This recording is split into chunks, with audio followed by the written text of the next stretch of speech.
অভিযান সফল হয়েছে চীনের। চাঁদের দক্ষিণ মেরুর অদেখা অঞ্চল থেকে মাটি ও পাথর নিয়ে পৃথিবীতে ফিরে এসেছে চ্যাংই 6 মহাকাশযান। তারপরে দুদিন কাটতে না কাটতেই চন্দ্রযান 4 মিশন নিয়ে বড় আপডেট দিয়ে দিল ভারতীয় মহাকাশ গবেষণা সংস্থা ইসরো। জানালো দক্ষিণ মেরুর কাছে চন্দ্রযান 3-এর সফল অবতরণের পরে এবার চন্দ্রপৃষ্ঠ থেকে নমুনা সংগ্রহ এবং ফিরিয়ে আনার জন্য যাবে চন্দ্রযান 4। প্রস্তুতি প্রায় শেষ পর্বে। এই বছরের শেষের দিকেই একটি স্পেস ডকিং পরীক্ষা হতে পারে, যার সংক্ষিপ্ত নাম দেওয়া হয়েছে স্প্যাডেক্স। জানা গেছে চন্দ্রযান 4 দুটি ধাপে উৎক্ষেপণ করা হবে। এই উৎক্ষেপণে দুটি মিনি স্যাটেলাইট পৌঁছবে মহাকাশে, যাদের দুটি ভিন্ন কক্ষপথে ইনজেক্ট করা হবে। প্রথম ক্ষেত্রে কাজে লাগবে LVM-3 এবং দ্বিতীয় ক্ষেত্রে ব্যবহার করা হবে PSLV। চন্দ্রযান 4-এ 5টি আলাদা আলাদা মহাকাশযান থাকবে বলে জানা গিয়েছে। সেগুলির প্রত্যেকটির আলাদা কাজ থাকবে, আলাদাভাবেই সেগুলি উৎক্ষেপণ করা হবে।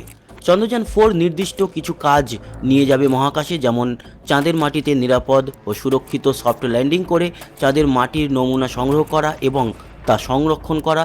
এরপরে একটি মডিউল থেকে অন্য মডিউলে চাঁদের মাটির নমুনা পাঠানো, চাঁদ থেকে নমুনা সঙ্গে নিয়ে আবার পৃথিবীর কক্ষপথে প্রবেশ করা ইত্যাদি।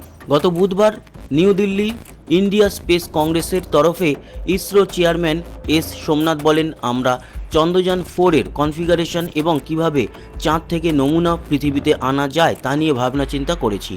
সব দিক পর্যালোচনা করে তবেই এই মিশন অনুমোদনের জন্য পাঠানো হয়েছে। আমরা একাধিক লঞ্চিংয়ের কথা ভেবেছি এবং সেই মতোই প্রস্তাব রেখেছি, কারণ আমাদের হাতে যেসব রকেট আছে তা একটি মিশনে যেতে এবং ফিরে আসতে যথেষ্ট সক্ষম নয়। তাই আমাদের স্পেস ডকিং বা স্প্যাডেক্স করতে হবে।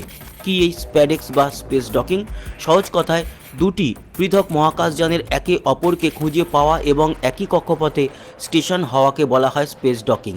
1966 সালে প্রথম আমেরিকার জেমিনি প্রজেক্টে এই স্পেস ডকিং হয়েছিল। মহাকাশচারী নীল আর্মস্ট্রং এবং ডেভিড স্কট ছিলেন জেমিনি 8 মহাকাশযানে। অন্যদিকে মানববিহীন অ্যাজেনা টার্গেট যানের সঙ্গে ডক করেছিল জেমিনি। ইসরো জানিয়েছে ভবিষ্যতের মহাকাশ মিশনের জন্য এই ডকিং খুবই গুরুত্বপূর্ণ হতে চলেছে।